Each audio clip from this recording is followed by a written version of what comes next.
자, 우리가 여기서 이제 이 13장 1절부터 8절에 있는 5가지 덕목, 그걸 가지고 이제 2주 동안 이미 봤고요. 오늘 이제 세 번째인데 복습을 좀 하면 이게 무슨 책인지 아시겠죠? 이제는 리처드 포스터가 쓴 돈, 섹스, 권력이라는 베스트셀러이고 지금까지도 이제 많이 읽혀지는 책입니다.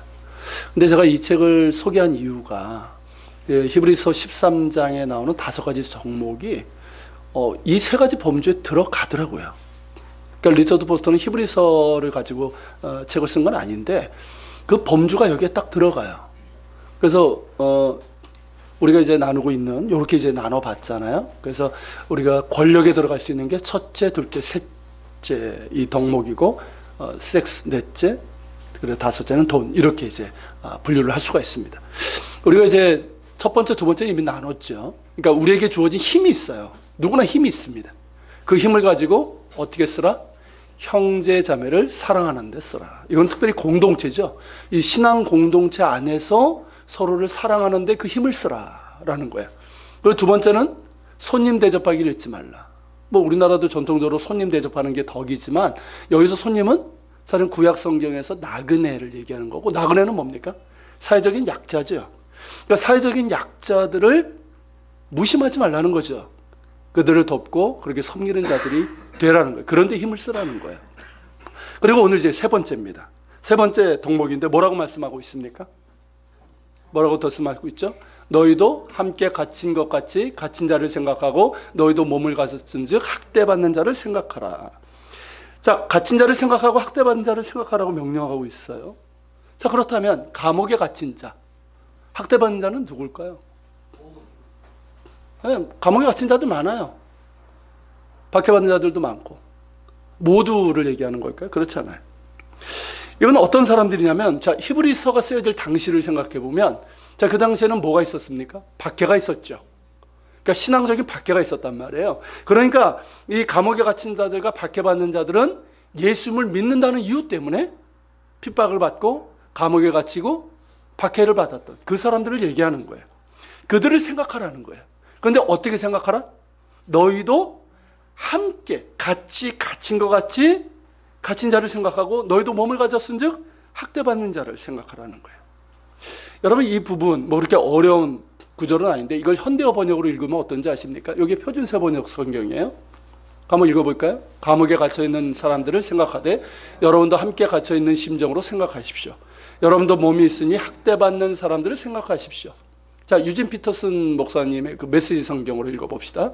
감옥에 갇힌 이들을 대할 때는 여러분이 그들과 함께 감옥에 갇히기라도 한 것처럼 대하십시오.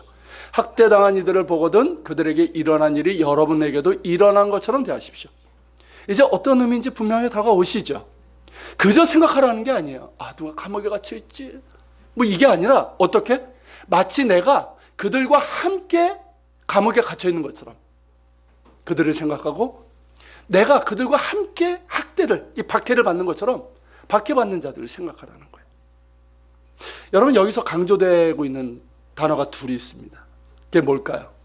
함께라는 단어이고 또 하나는 생각하라라는 단어예요. 여러분, 함께라는 단어에 담겨져 있는 의미가 뭡니까? 함께. 어떤 의미가 담겨 있어요? 공동체성이에요. 공동체성. 그러니까 너와 내가 하나로 묶여 있다는 의식이고 이것을 우리는 뭐라고도 부릅니까? 공동체 의식을 지체 의식이라고도 합니다. 아시죠? 여러분, 지체라는 말이 뭡니까? 몸이죠. 몸이 있고 몸을 구성하는 이 지체들이 있잖아요. 이게 다 지체예요. 자, 몸은 뭡니까? 교회죠. 자, 교회는 몸입니다. 누구의 몸? 예수 그리스도의 몸이에요. 예수님께서 머리가 되시는 몸이 바로 교회입니다. 그리고 그 교회를, 그래서 우리가 교회를 주님의 몸이라고 하는 거잖아요. 자, 그 몸을 구성하는 지체가 바로 우리들입니다. 우리들이에요. 그러니까 너와 나죠. 그러니까 우리 모두가 그리스도의 몸인 교회를 구성하는 지체이고, 그렇기 때문에 지체는 하나로 연결이 되어 있는 거예요. 여러분, 이 점에 대해서 고린도전서 12장 26절 27절이 우리에게 말씀하고 있는데요. 같이 읽겠습니다. 만일 한 지체가 고통을 받으면 모든 지체가 함께 고통을 받고 한 지체가 영광을 얻으면 모든 지체가 함께 즐거워하느니라. 너희는 그리스도의 몸이며 지체의 각 부분이니라. 자, 이 말씀처럼 우리는 그리스도의 몸이고 지체의 각 부분이에요. 그렇기 때문에 어느 한 지체가 고통을 당하면 어떨까요? 어느 지체가, 누군가가, 지금 우리 가운데 누군가가 고통을 당하고 있으면 자, 그 사람만 아프고 말까요? 그렇지 않아요. 모든 지체가 함께 고통을 받는 거예요. 자, 누군가 지금 어려운 문제가 있어요. 기도하는 게 있어요. 그러면 어떻습니까? 같이 그 문제를 가지고 아파하면서 기도하고 있는 거예요. 만약에 어느 지체가 고통을 받는데 다른 지체들이 아무렇지도 않다? 뭐 신경 쓰잖아. 뭐 아파? 안 오네? 만약에 이렇다고 한다면, 아무 관심도 없다 이렇다고 한다면, 이런 교회는 어떤 교회일까요? 자, 그런 교회라면 어떤 교회랄까요? 병든 교회예요. 병든 교회. 아주 심각한 병이 든 거예요. 사람으로 한다면 어떻습니까? 사람의 몸으로 한다면 지금, 자, 이쪽이 지금 아파요. 이 부위가 아파요. 근데 전혀 이걸 몰라. 관심이 없어. 이건 뭡니까? 신경이 끊어졌다는 얘기예요. 신경이 마비됐다는 얘기예요. 여기는 썩어가고 있어요. 근데 몰라. 그런 심각한 병이 걸려 있는 그런 교회라고 할 수 있어요. 여러분, 건강한 교회는 다른 교회가 아니에요. 우리 교회가 그리스도의 몸이고 우리 각자는 그 지체의 한 부분이라는 이 의식이 있는 교회예요. 이게 지체의식이고 공동체의식이에요. 여러분, 그런 가닥에 어느 지체가 아프면 모두가 함께 아파하면서 위로하고 세워지는 것이고요. 또 어느 한 지체가 영광을 받으면 모두가 함께 즐거워하는 거예요. 사촌이 땅을 사면 배 아픈 건 우리나라의 아주 잘못된 속담이고요. 누군가가 영광을 얻으면 어떻습니까? 마치 내가 그런 것처럼 함께 즐거워하고 축복하고 축하해 주는 거예요. 그런 건강한 교회입니다. 여러분, 그런 면에서 우리 예한교회는 어떤 교회인 것 같습니까? 교회가 세워진 지 3년 반 정도 지났는데요. 그 기간에 아픈 일들도 있었어요. 아시는 분들 다 알아요. 어떤 지체로 인해서 정말 아팠던 일도 있었고요. 또 어느 지체의 삶에 어려움과 아픔이 있기도 했었어요. 그때 우리 모두는 어땠습니까? 제 기억으로는 그래요. 함께 아파했어요. 몇몇 사람만 아파한 게 아니었어요. 함께 아파했고, 그로 인해서 더 아파지지 않도록, 우리 공동체가 더 아파지지 않도록 서로를 위로하고 기도하고 더욱 하나 돼서 견고해지는 그런 성숙함이 있었습니다. 그래서 참 감사했어요. 저는 우리 예한교회가 비록 작고 연약하지만 우리 모두는 그리스도의 몸이고 지체 한 부분이라는, 각 지체라는 그런 한 부분이라는 그런 지체의식과 공동체의식이 있는 건강한 교회라고 믿습니다. 그렇게 믿을 뿐만 아니라 앞으로도 더욱 성숙하고 건강한 교회가 되어서 함께 아파하고 함께 울고 함께 기뻐하며 함께 서가는 그런 교회가 될 수 있기를 소망합니다. 그런 거예요. 제가 예배 때마다 이 앞에 서면요, 안 보이는 분들이 있으면 그 생각을 끊으라고 굉장히 힘들어요. 왜 안 왔을까? 뭐 아픈 거 아닐까? 막 그런 이런 저런 생각. 그렇게 득 들어오면 제가 굉장히 더 기뻐지죠. 그런 거예요. 그게 지체의식 아닙니까? 오든 안 오든 그거는 건강한 모습이 아니에요. 자, 어쨌든 건강한 교회로 또 세워지길 소망합니다. 그리고 그리스도의 몸으로서의 교회는요, 개교회뿐만 아니라 모든 교회를 포함하는 거예요. 즉 한국 교회 전체가 어떻습니까? 그리스도의 몸으로서 하나예요. 우리 전도제, 이 주보 전도제 넣은 것처럼 어떻습니까? 한국 교회는 그리스도 안에서 하나예요. 그러니까 전 세계에 있는 교회가 그리스도의 몸으로서 하나입니다. 그렇기 때문에 그 교회를 구성하는 성도들은 모두 지체인 거예요. 서로 몰라도 지체인 거예요. 그런 가닥에 어느 한 교회가 아프면 어떻게 될까요? 어느 한 교회가 문제가 생기면, 한 교회에서 정말 문제가 생기고 있어요. 그러면 어떻습니까? 우리가 함께 아픈 거예요. 함께. 지금 명성교회 세습 사태도 그렇고요. 뭐 사랑의 교회 문제도 그렇고, 그저 단순히 남의 교회 이야기가 아니란 말이죠. 그렇게 얘기하는 사람이 있어요. 남의 교회가 뭐 건물을 그렇게 짓든, 남의 교회가 세습을 하든 뭔 상관이냐고. 만약에 그렇게 이야기한다면 그 사람은요, 교회가 무엇인지 모르는 사람이에요. 그리고 그저 교회를 하나의 종교 집단으로 생각하고 그냥 종교 생활을 한 거예요. 그 사람은 여러 종교 중에 하나 선택해서 다닌 것뿐이에요. 그럼 상관없죠. 남이 하든 뭘 하든 상관없죠. 그러나 여러분, 우리가 그것으로 인해서 아파하는 것이 마땅한 겁니다. 마땅한 거예요. 단순히 그 교회 일이 아니라 한국교회 전체 문제이고 주님의 몸이라고 칭하는 교회의 아픔이기 때문에 그런 거예요. 그런 까닭에 우리는 단순히 비난만 하지 않습니다. 화가 나죠. 저도 이번에 참 화가 났었어요. 근데 욕만 하는 사람이 되어서는 안 됩니다. 그런 비난과 욕은 교회와 상관없는 사람들이 하는 거예요. 우리 그리스도인들은 그들로 인해서 주님의 몸된 교회가 심각하게 아픈 것에 대해서 아파하고, 주님의 이 한국 교회를 아프게 하고 넘어지게 만드는 이런 병폐를 고치기 위해서 기도하고 행동해야 합니다. 그 바탕에는요, 교회에 대한 사랑이 있어야 돼요. 우리가 교회의 어떤 그런 문제들을 얘기하기 전에 내 안에 교회에 대한 사랑이 있는가를 먼저 확인해야 됩니다. 그 바탕에 교회에 대한 사랑이 있어야 돼요. 또한 교회 주인은 사람이 아니라 오직 주님이시라는 이 분명한 믿음이 있어야 합니다. 저는 금요 기도회 때 말씀드렸지만, 저는 지금 한국교회 위기 가운데서도 하나님의 이 반전의 드라마, 이 반전의 역사가 있을 것이라고 분명히 믿습니다. 여러분, 돈과 권력이 우상이 되고 있어요. 이 자본주의 사회의 아주 큰 문제죠.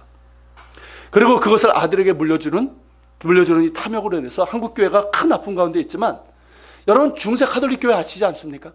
그때는 이보다 훨씬 더 타락하고 부패했었어요. 그러나 그때 그 암흑의 시기 때 하나님께서 그 소수의 사람들을 통해서 교회를 새롭게 하셨습니다. 그런 반전의 드라마가 지금 한국교회 가운데서도 일어나라고 믿습니다. 왜냐하면 여러분, 신문 매스컴에 보도되는 그런 교회들 있지만, 여러분 그게 한국교회 전체가 아니에요. 그들은 소수예요. 그리고 훨씬 더 많은 교회들이, 훨씬 더 많은 목회자들이, 훨씬 더 많은 성도들이 주님을 사랑하고 오직 주님께서 교회 주인 되심을 고백하고 주님 원하시는 건강한 교회를 세우기 위해서 씨름하고 있습니다. 돈이라는 우상 앞에서 넘어지지 않으려고 애를 쓰고 있어요. 그렇기 때문에 소망이 있는 거예요. 할렐루야. 여러분, 우리가 분명하게 기억할 것이 그거예요. 여러분, 한국교회 주인은 주님이십니다. 여전히 주님이십니다. 그러므로 우리가 지체의식을 가지고 그리스도의 몸된 교회의 고통을 아파하며 함께 기도하고 함께 개혁에 동참하는 우리가 되기를 소망합니다. 여러분, 그리스도의 몸된 교회의 영역을 전 세계로 눈을 돌리면 어떨까요? 오늘 본문에는 신앙 때문에 감옥에 갇힌 자, 이 박해받는 자들이 나오죠. 오늘날은 어떨까요? 오늘날은 신앙 때문에 이 감옥에 갇히고 박해받는 자들이 없을까요? 있습니다. 있을 뿐만 아니라 더 많습니다. 여러분, 오픈도어 선교회라는 게 있어요. 그 오픈도어 선교회 보고 자료에 따르면 2016년이에요. 작년. 현재 전 세계에서 예수 그리스도를 믿는다는 이유로 핍박받는 그리스도인들이 1억 3천만 명에 달한다고 합니다. 그리고 매년 수가 늘어나고 있어요. 1억 3천만 명이에요. 박해받는 사람들이. 박해국가 50개 나라의 리스트가 있습니다. 그 1위가 안타깝게도 북한이에요. 그리고 그 다음은 이슬람 극단주의가 성행하는 나라들, 아랍 국가들이죠. 그리고 힌두교권의 인도, 그리고 동남아 불교 국가들, 종교적인 국수주의가 강한 나라들, 그리고 중국 같은 사회주의 국가, 그리고 독재 국가들이에요. 이들 국가에서 매년 신앙 때문에 순교당하는 기독교인들의 수가 얼마인지 아십니까? 17만 명에서 18만 3천 명 가량 된다고 그래요. 18만 5천 명. 매년 말이에요. 매년 17만 명에서 18만 5천 명이 신앙 때문에 순교를 당하고 있어요. 21세기 현재. 여러분, 날마다 하루에 500명이 신앙 때문에 순교를 당하고 있다는 얘기입니다. 그런데 여러분, 이 사실을 알고 있는 자유민주주의 시대, 민주주의 사회에서 아무런 박해도 없이 살아가는 기독교인들, 이 사실을 아는 기독교인들이 별로 없다는 사실이에요. 별로 없을 뿐만 아니라 설마 그러려고 하면서 믿지 않는 사람들도 있고요. 별 관심 없는 경우도 많다는 거죠. 왜냐하면 나와 상관없으니까. 나와 상관없으니까. 난 박해받지 않거든. 난 순교당할 위험이 없거든. 그러니까 별로 신경을 안 쓴다는 거예요. 관심이 없다는 거예요. 그러나 오늘 말씀은 뭐라고 말씀하십니까? 오늘 본문의 말씀은 그렇게 해서는 안 된다는 거예요.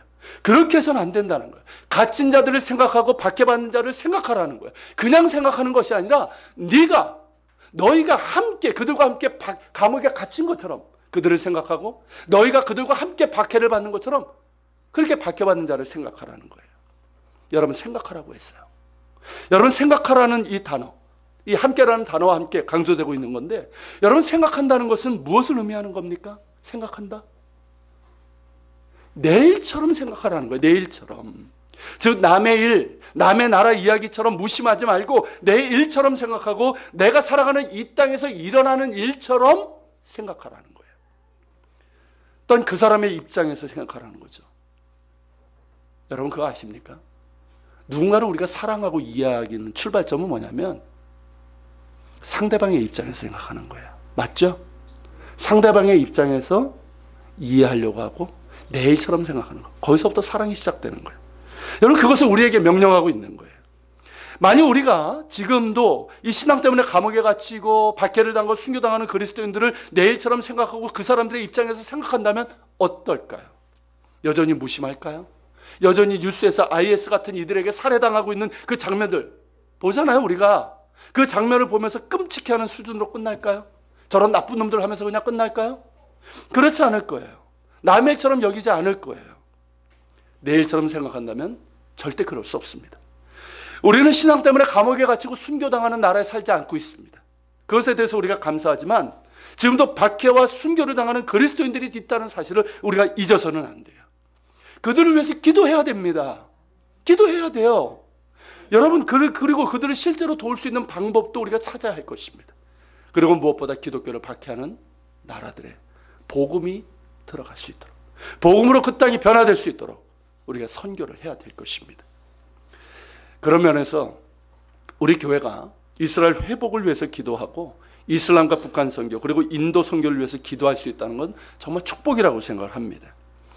여러분 이스라엘 선교는 제가 이스라엘에서 살다 온 그것도 있긴 하지만 우리 교회가 설립 예배를 드린 첫 달부터 시작을 했잖아요. 여러분 이스라엘은 중동에서 유일한 민주주의 국가입니다. 종교의 자유가 있는 나라입니다. 그럼에도 불구하고 예수님을 믿는 메시아닉 유대인들이 있죠. 예수님 믿는 유대인들. 그 사람들 그리고 그들의 교회는 여전히 차별과 박해를 당하고 있습니다. 협박당하고 있어요.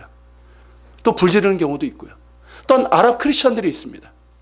아랍 크리스천들이 그나마 이스라엘은 보호를 받는 지역이에요. 그럼에도 불구하고 모슬렘에 의해서 박해와 공격을 당하는 일들이 종종 일어나고 있습니다. 이를 위해서 기도해야 되는 거예요. 그리고 여러분 특별히 북한 선교는 어떻습니까? 여러분 박해 국가 중에 1위잖아요. 여러분 우리가 갇힌 자를 생각하고 박해받는 자를 생각할 수 있도록 하시는 하나님의 은혜이고 축복입니다. 여러분 우리 아까 집사님이 기도했지만 우리 윤지인 광욱이 이 두 탈북 학생을 우리가 돕고 있죠. 그러면서 여러분 우리가 어떻게 하고 있습니까? 매일 새벽마다 여러분들도 기도하실 거예요. 그들을 위해서 기도하고 북한에 남아있는 그들의 가족이 있어요. 그들을 위해서 기도하고 그리고 여러분 아직도 북한에서 지하에서 숨어가지고 예배드리면서 신앙을 지키고 있는 지하 교인들이 있어요. 광옥의 할머니가 지하 교인이에요. 그래가지고 그 할머니를 통해서 북한에서 하나님을 알았던 친구예요. 여러분 그들을 위해서 기도할 수 있다는 것은 크나큰 축복입니다. 이들이 있기 때문에 여러분 우리가 기도할 때마다 북한을 위해서 기도하게 되고 이스라엘과 이슬람을 위해서 기도하게 되는 거예요. 주님께서 우리에게 주신 은혜이고 축복이라고 믿습니다. 사랑하는 여러분, 교회는요 종교 집단이 아니에요. 여러분 예수 그리스도께서 피값을 주시고 사신 몸입니다. 그리스도께서 친히 머리가 되십니다. 우리 모두는 그리스도의 몸이고 그 몸을 이루는 지체입니다. 그렇기 때문에 어느 한 지체가 아프면 같이 아파하고 어느 지체가 영광을 얻으면 함께 즐거워하는 우리 교회가 될 수 있기를 소망합니다. 나아가서 한국교회 역시 그리스도의 몸이고 우리가 그 몸의 지체이기 때문에 지금 한국교회를 아파하면서 함께 기도하고 교회를 사랑하는 마음으로 우리의 그릇된 신앙과 행위들을 고쳐나갈 수 있기를 소망합니다. 그리고 지금도 전 세계에서 예수 그리스도를 믿는다는 이유만으로 박해받고 감옥에 갇히고 순교를 당하는 이들을 생각하면서 나의 일처럼 생각하고 그러기에 그들을 위해서 기도하고 돕고 나아가 선교에 힘쓸 수 있는 우리가 될 수 있기를 소망합니다. 그리고 여러분 이 말씀을요 신앙의 영역을 넘어서 세상 가운데 적용한다면 어떨까요? 갇힌 자들을 생각하고 박해받는 자를 생각하라. 자, 세상 밖으로 넓히면 어떻게 될까요? 이 말씀은 로마서 12장 15절의 말씀대로 하라는 것을 의미합니다. 자, 이렇게 말씀하고 있어요. 같이 읽습니다. 즐거워하는 자들과 함께 즐거워하고 우는 자들과 함께 울라. 여러분 신앙 공동체에서는 마땅한 거예요. 우는 자들과 함께 울고 즐거워하는 자들과 함께 즐거워해야 됩니다. 그런데 여러분 교회 밖에서도 이러한 마음이 있어야 합니다. 특별히 우는 자들과 함께 우는 그리스도인들이 돼야 됩니다. 여러분 이 땅에는 우는 자들이 많습니다. 그렇죠? 뭐 자기 연민 말고요. 자기 연민에 빠져가지고 우는 사람들 말고 정말 큰 상처 때문에 우는 사람들이 있어요. 생활에 큰 어려움 때문에 우는 사람들이 있어요. 또 다른 사람들의 탐욕 때문에, 또 사회적인 구조 악으로 인해서 고통당하고 우는 자들이 참 많습니다. 자연재해나 그런 일들로 우는 자들이 많습니다. 예를 들어 세월호 참사죠. 자, 세월호 참사 사건으로 인해서 이 생떼 같은 자식들을 잃고 가족을 잃은 사람들이 있습니다. 그들의 마음은 단지 운다고 하기에는 그 말이 너무 가볍죠. 눈물이 아니라 피가 철철 흐르는 그 아픔이 그들에게 있습니다. 많은 국민들이 그때 울었어요. 함께 울었어요. 우리 그리스도인들도 그들과 함께 울었습니다. 그런데 그때 우리는 너무나 충격적인 장면을 보았어요. 세월호 유가족들이 선체 인양 등의 문제로 인해서 단식을 할 때였습니다. 광화문광장에서 말이죠. 그때 피자 등 음식물을 가지고 와서 그 앞에서 먹는 이들이 있었습니다. 너무나도 멀쩡하게 생겼고 20, 30대 애들이 많았어요.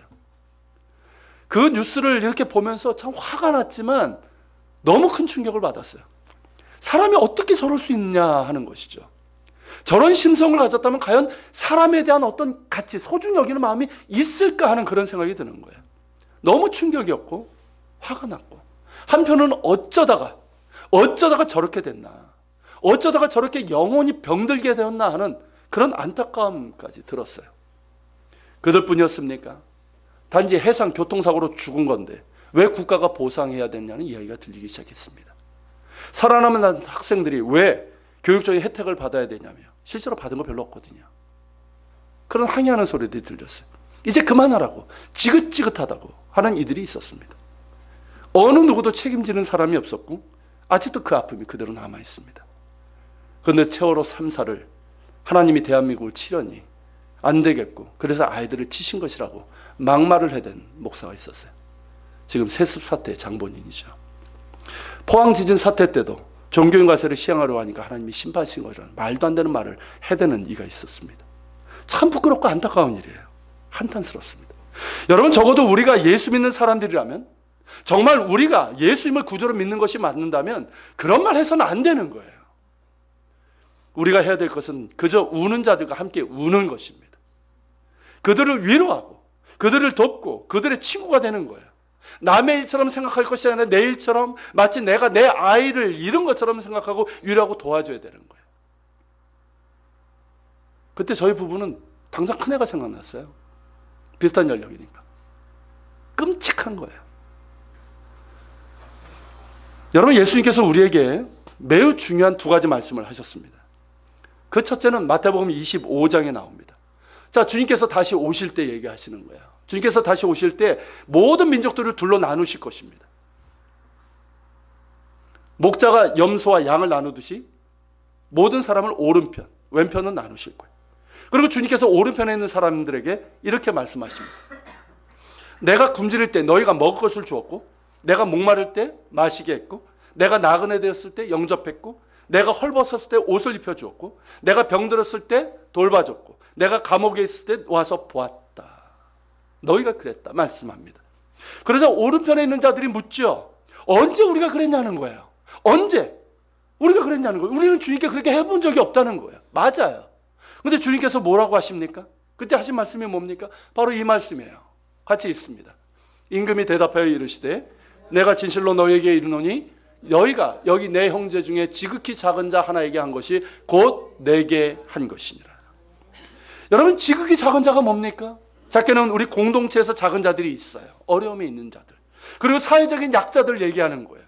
그리고 갇힌 자들, 병든 자들, 박해받는 자들, 그 아픔을 당해서 고통하고 우는 자들, 그들에게 한 것이 주님께 한 것이라는 말씀이에요. 여러분, 우리가 그들에게 그런 위로와 사랑과 섬김을 할 때 그것을 주님께서는 무엇으로 받으신다? 주님 자신에게 하신 것으로 받으신다는 거예요. 이해가 되십니까?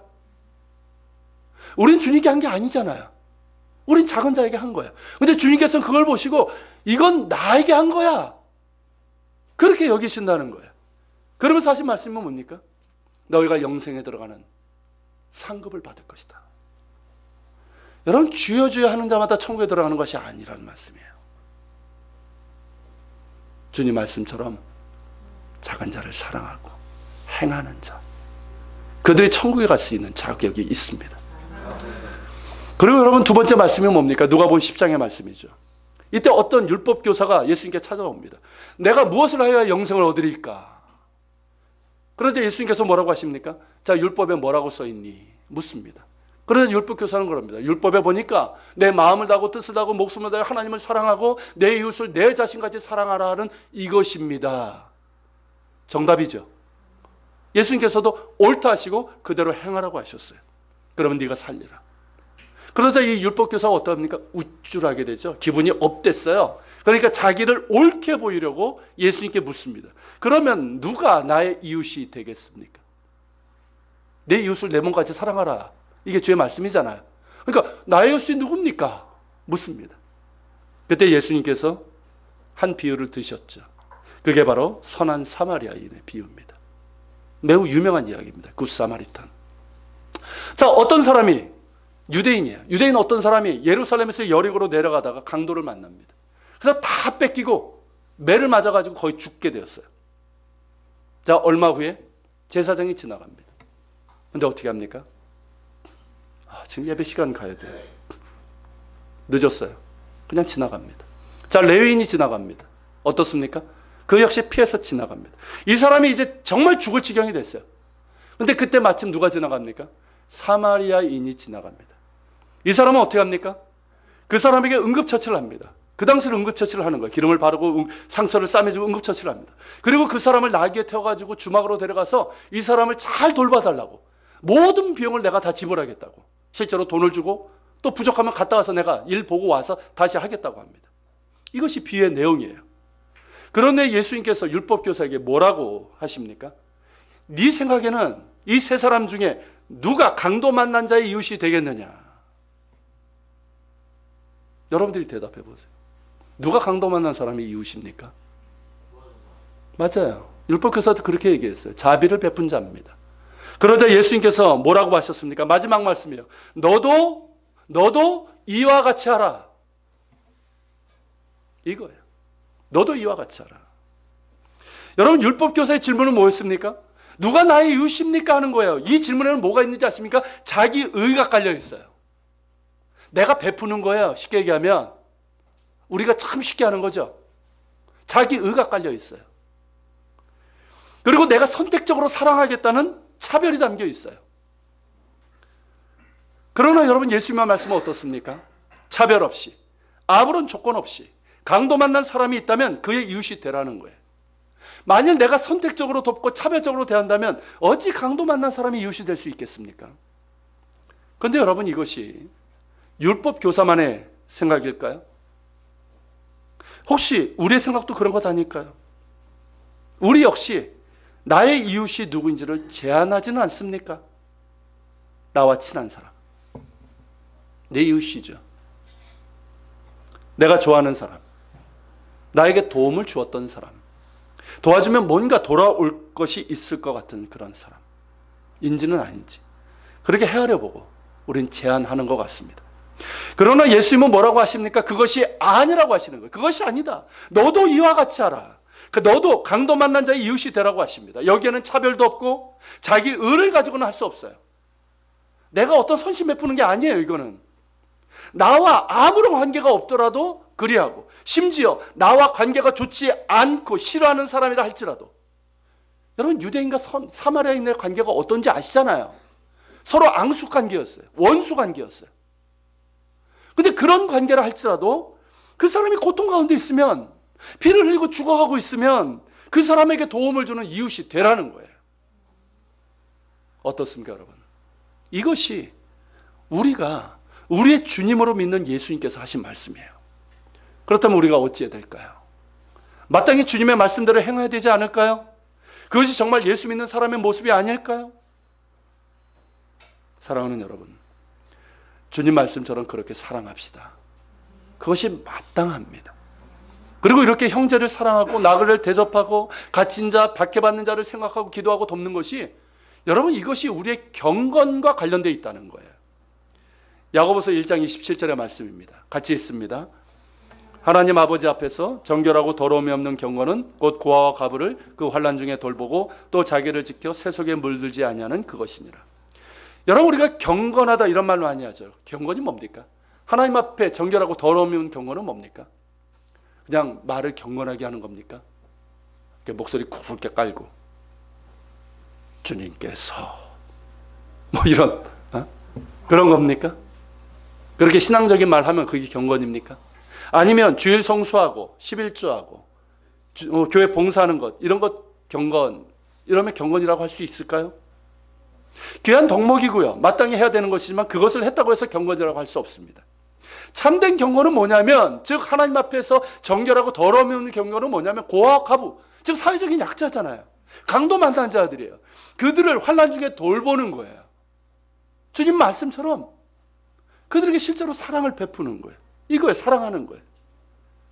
그리고 그러면서도 자신을 지켜서 세속에 물들지 않은 겁니다. 저는 이 뒷부분의 말씀이 어떤 의미인지 잘 몰랐는데 요즘 알 것 같아요. 보면 참 귀한 일들을 하시는 분들이 있습니다. 그리스도인들 중에. 정말 낮은 곳에 가서 그렇게 섬기는 분들이 있어요. 근데 그분들 중에는 재정 문제에 연루되고 성적인 문제 때문에 넘어지는 분들이 있어요. 그러니까 결국 뭡니까? 그렇게 하면서도 자기를 지켜야 돼요. 그런 것 가운데 자기를 지키면서 세속에 물들지 않은 이것이 참된 경건이라는 거예요. 여러분, 우리가 하나님 앞에서 참된 경건으로 설 수 있기를 소망합니다. 그저 말만 무성한, 그냥 입만 무성한 나무가 되지 않기를 바라고요. 반대로 무언가를 하는 것 같은데 그것이 자기 의가 되지 않도록 늘 겸손하고 자신을 돌아보면서 거룩함으로 구별된 참된 경건이 있기를 소망합니다. 그리고 우리 예한교회가요, 주어진 힘을 잘 쓰는 그런 교회가 되기를 소망합니다. 지금 한국교회 전체가 그런 건 아니지만 일부 교회가 힘을 잘못 쓰고 있어요. 주님께서 주신 은혜와 축복이 있지 않습니까? 힘이에요. 근데 그 힘을 자신들의 크기와 규모를 자랑하고 또 욕심을 이루는 데 쓰고 있어요. 그건 잘못 쓰고 있는 거예요. 반면에 여러분, 힘을 잘 쓰는 교회들도 있습니다. 그 중에 대표적인 교회가 서울광염교회죠. 서울광염교회는 우리나라뿐만 아니라 지금 세계적으로도 참 모델이 되는 교회로 지금 주목받고 있어요. 그 교회는 지금은 이제 형편에 맞게 조금은 조정을 했지만 얼마 전까지는 매달 재정에 100만 원만 남기고 다 썼어요. 매달 이제 이거 재정위원들이 하잖아요. 그러면 너무 많이 나오면 막 전화를 해요, 목사님한테. 너무 많이 남았습니다. 어떻게 할까요? 그러면 막 찾아요. 어디를 구제하고 어디 막 도울까. 그래가지고 우리 교회도 이 덕을 본 거잖아요. 아시잖아요. 음향기. 그 교회는 예산을 잡지 않아요. 결산만 합니다. 고정 지출만 예산으로 잡고 나머지는 다 선교, 구제, 장학 사업으로 다 정합니다. 그리고 결산은 투명하게 공개합니다. 저희 교회가 그 모델을 따르고 있는 거예요. 우리 교회도 그 교회에 많은 도움을 받았고요. 지금도 그러합니다. 그런데요, 그냥 생색내기나 큰 교회가 이렇게 작은 교회한테 이렇게 섬신 베풀듯이 하는 경우가 많거든요. 절대 그렇지 않습니다. 실질적인 도움이 되도록 정말 작은 교회 입장에서 생각을 하고 물어봐요. 항상 뭐가 필요하냐고, 이렇게 해도 되겠냐고, 이렇게 하면 힘이 되겠냐고, 그러면서 물어보고 도와요. 그러니까 힘을 어떻게 쓸 줄 아는 거예요. 여러분, 지금 포항 지진 이 현장에도 한국 기독교 봉사단 이름으로 내려가서 지진 피해를 입은 이재민들은 물신양면도 돕고 있어요. 제가 뉴스를 봤는데 그 모습이 딱 나오더라고요. 그래서 너무 기뻤어요. 한쪽에서는 지금 지탄받고 있는데 한쪽에서는 그런 일을 하고 있는, 너무 감사했어요. 재난이 있는 것보다 제일 먼저 달려가는 교회입니다. 그래서 우리 교회가 좀 수적으로 좀 많아지면, 지금 가고 싶어도 이제 갈 수 있는 형편이 안 돼서 좀 성장하게 되면 함께 그런 일이 있을 때 같이 가서 강도 만난 자들을 돕는 그런 일을 좀 하고 싶어요. 여러분, 우리 교회 아직도 연약하지만은 주님께서 우리에게 힘을 주실 때 그 힘을 잘 쓰는 교회가 되길 소망합니다. 먼저 우리 교회 공동체 안에서 형제 자매 사랑하기를 더욱 힘쓸 수 있길 바랍니다. 여러분, 어떤 경우에도 사랑은 포기하지 맙시다. 사랑은 아픔을 감수하는 거예요. 원래 아시죠? 원래 아픔을 감수하는 거예요. 그게 사랑이에요. 아프지 않게 해서 사랑은 그건 사랑이 아니에요. 포기하지 맙시다. 사랑으로 서로를 배려하고 격려하고 함께 섬기며 겸손히 섬길 수 있길 바랍니다. 그리고 여러분, 나그네 뭐라고 그랬습니까? 사회적인 약자예요. 그들에 대해서도 관심을 가집시다.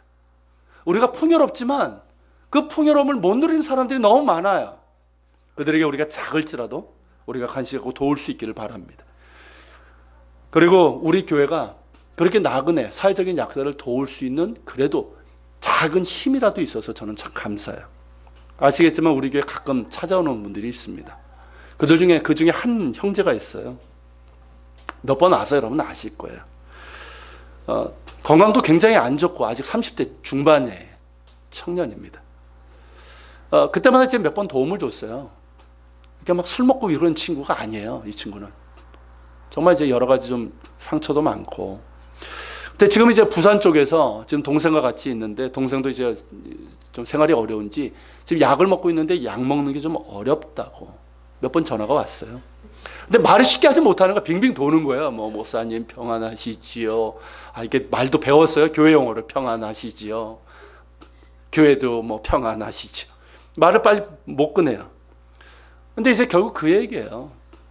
약을 먹어야 되는데 약값이 좀 어렵다는 거죠. 약값이 그렇게 적은 액수는 아니더라고요. 그래서 이제 많지는 않지만 그래도 적지 않은 액수를 이제 2번 보냈습니다. 그리고 탈북 학생들 우리가 절기 때마다 이렇게 초대해서 섬길 수 있는 게 참 감사하고 행복해요. 우리가 떡도 싸주고 그렇지만 저는 이 문화상품권을 그렇게 좋아하는 것 같아요. 그때 알았어요. 그러니까 작은 것인데 그것을 받고 그렇게 좋아합니다. 근데 이 친구들이 그냥 오지 않아요. 언제부터인가 먹을 것을 가지고 옵니다. 그러니까 이 친구들이 뭘 받으려고 오는 게 아니더라고요. 그런 얘기를 해요. 우리 교회가 너무 좋대요. 왜 그런지 아십니까? 가족 같아서 좋대요. 가족과 떨어져 있는 그들 아닙니까? 근데 우리가 여기 오게 되면 우리 교우들이 다 이렇게 막 안아주고 진심으로 대하니까 어머니 같고 아버지 같고 다 가족같이 느껴진다는 거예요. 여러분, 이것은 우리의 복입니다. 그들 가운데 천사가 있어요. 아십니까, 여러분? 그들 자체가 천사예요. 왜냐하면 주님께서 그들에게 하신 것을 누구에게 하는 걸로? 곧 주님 자신에게 하신 것으로 받으시기 때문입니다. 여러분, 우리가 아직 연약하고 도움을 받는 입장이지만 그렇게 그런 사람들을 생각할 수 있고, 감사하지만 작을지라도 그렇게 도움을 줄 수 있다는 것이 감사합니다. 그리고 자주 하지 못했지만 고통 가운데 있는 사람들 도울 수 있는 것 또한 감사합니다. 2년 전에 네팔 지진이 있었을 때 아시는지 모르겠어요. 그때 서울광역교회가 이제 한국 그 기독교 봉사단의 이름으로 그 네팔에 갔었어요. 갔을 때 저도 가고 싶었는데 갈 수 있는 여력이 안 돼서 저희 그때 추수감사음인가 그래서 우리 교회 입장에서는 결코 작은 금액이 아니었습니다. 그래서 함께 보내서 우리가 함께 참여를 했어요. 우리 교회가 더 많은 선교와 구제와 섬김을 했으면 좋겠습니다. 저는 그 욕심이 있어요. 전 그런 거 좀 많이 했으면 좋겠어요. 주님께서 우리에게 그럴 수 있는 힘을 주시기를 소망합니다. 그래서 적어도 뭐 한국에서는 안 되겠지만 적어도 이 분당 지역에서 제일 선교 구제 장학 사업을 많이 하는 교회가 되었으면 좋겠어요. 교회도 개척하고요. 우리 같이 미자립 교회들 정말 실질적으로 도울 수 있는 그런 교회가 되었으면 좋겠습니다. 그러기 위해서는 여러분, 지금 우리가 가진 힘이 작을지라도 이 힘을 잘 써야 돼요. 잘 써야 돼요. 여러분, 우리가 주님께서 주신 힘을 잘 쓸 때 주님께서 더 큰 것으로 맡겨주시라고 믿습니다. 사랑합니다. 같이 기도합시다. 오늘 말씀을 기억하면서 같이 기도합시다. 주님, 우리에게 있는 힘을 잘 쓰길 원합니다. 우리 힘을 가지고 미워하는 데 쓰지 않게 하시고 사랑하는 데 쓰게 하여 주옵소서. 사회적인 약자 나그네들, 하나님 그들을 우리가 돌보게 하옵소서. 그저 나만 누리고 나만 가지려는 욕심을 버리게 하여 주옵소서. 주님, 또한 갇힌 자들, 박해받는 자들이 지금도 너무나 많습니다. 하나님 그들을 기억하게 하시고 그들을 위해서 기도하게 하시고 실질적으로 우리가 도울 수 있는 방법, 또 선교를 할 수 있도록 도와주시고, 또 이 땅에도 하나님 그런 이들이 많습니다. 그들을 우리가 기억하며 함께 울며 위로하고 도움을 주는 정말 주님께서 기뻐하시는 오른편에 있는 사람들이 되게 하여 주시옵소서. 우리 교회가 그런 교회가 되길 원합니다. 우리 한 사람 한 사람이, 그리고 우리 교회가 이미 우리에게 힘이 있습니다. 작지만 힘이 있습니다. 이 힘을 잘 쓰게 해주시고, 그래서 하나님께서 더 큰 힘을 맡겨줄 수 있는 우리가 되게 하여 주시옵소서. 우리 같이 기도하며 나갑시다. 같이 기도합니다.